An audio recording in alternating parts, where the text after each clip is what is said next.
The NBA is back. We are back. After so long, we're going to see basketball games again, and I couldn't be any more excited. And we're in the bubble. We're in Orlando. We're in a bubble.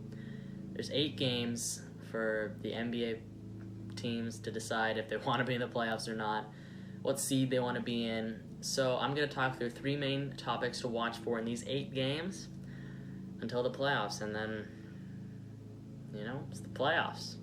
Anything can happen. But these 8 games are going to be very intense, and I'm very stressed out because,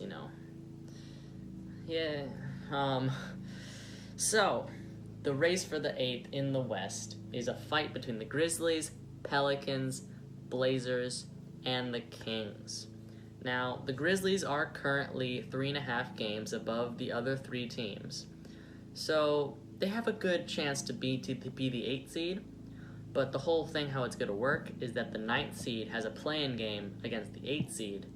So they have to win 2 games in order to take over the 8th seed. And the 8th seed only has to win 1. So, if the Grizzlies don't fall apart, it's likely they're going to be in the playoffs. But you never know. Some team might get hot and they might get really cold.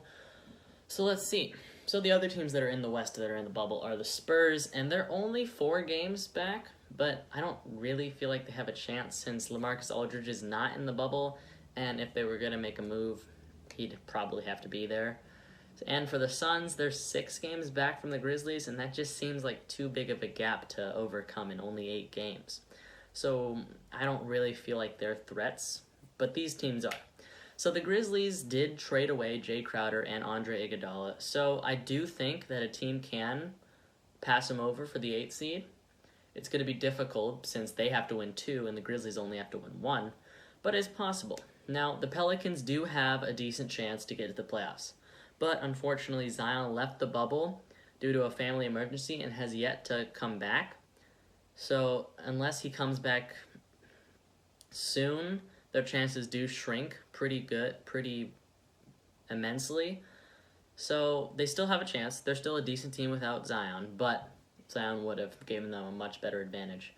For the Kings, if you didn't know, I'm a sad Kings fan, and for their chances, they're going to need a lot of things to go right for them, and they already aren't going right. So Bagley is out for the whole rest of the season. Fox hasn't officially gotten back yet, but he is injured. Barnes is in the bubble, but he's still quarantined, and Rashawn missed 8 games in the middle of all our practices because he left the bubble, because we're smart and we're a good team. So my pick for the playoffs is the Portland Trail Blazers. I think this team has enough tools to beat the 9th seed and then beat the Grizzlies twice. So in reality, the main reason they're not in the playoffs right now is due to injury, but all their injured players are pretty much back again, so they're going into the bubble as a similar team that was last year's Western Conference Finals team. I mean, that just seems like a no-brainer that they can clutch out and use their veteran instincts to take the 8th seed. So that's my pick. I might be wrong, but I might be right, so check in with that. The number 2 thing to look at is the race for home court in the West. And yes, home court is not a huge thing in the bubble, but it still means you're going to face a team that's worse than you, advantage-wise, So there's only really 1 spot available for the teams to fight for home court in the West, and the Jazz are currently in that 4th seed. But the Thunder and Rockets are within a game of each other, within a game of the Jazz, so that they can fight for each other's spot, So that's going to be interesting to see who can get that 4th seed.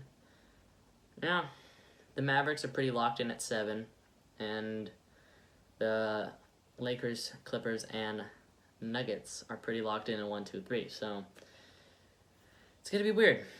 I don't know what to expect, but I don't think anyone does. So, the last thing to talk about is the race for the 2nd seed in the East.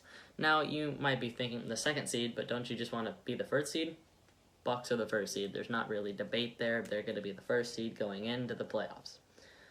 But there's obviously two very good reasons to get to the second seed in the East. First, you get a much easier opponent for your first round matchup by facing the Magic or the Nets, rather than the Pacers or the Sixers. So who do you want to face? Magic Nets?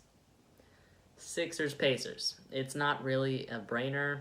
It's pretty easy. So second, you also get to save your series with the Bucks until the conference finals rather than facing them sooner in the playoffs. The Bucks are the team to beat in the East. So if you want to save as much game time as you can until you have to eventually face the Bucks, you want that second seed, so you get to face them in the finals. Or you're on the road to get the finals. So currently the Raptors have a 3-game lead on the Celtics for the second seed, but 3 games in 8 games, Celtics can do it. Raptors could go cold. Celtics could fight for that second seed. That's a really big seed. Because 1 and 2 are probably statistically the conference finals matchup, but it might not always be that way. So we will have to see if the Celtics can catch the Raptors for that convenient second spot in the Eastern Conference. And with that, we're done. It's that simple. 8 games for all the teams to make every move they want to. 8 games for if a top team wants to rest.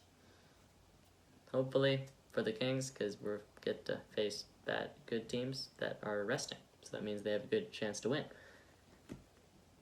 I don't know. Thanks for watching. Don't forget to like this video, subscribe, spread the word. I'll see you guys next time.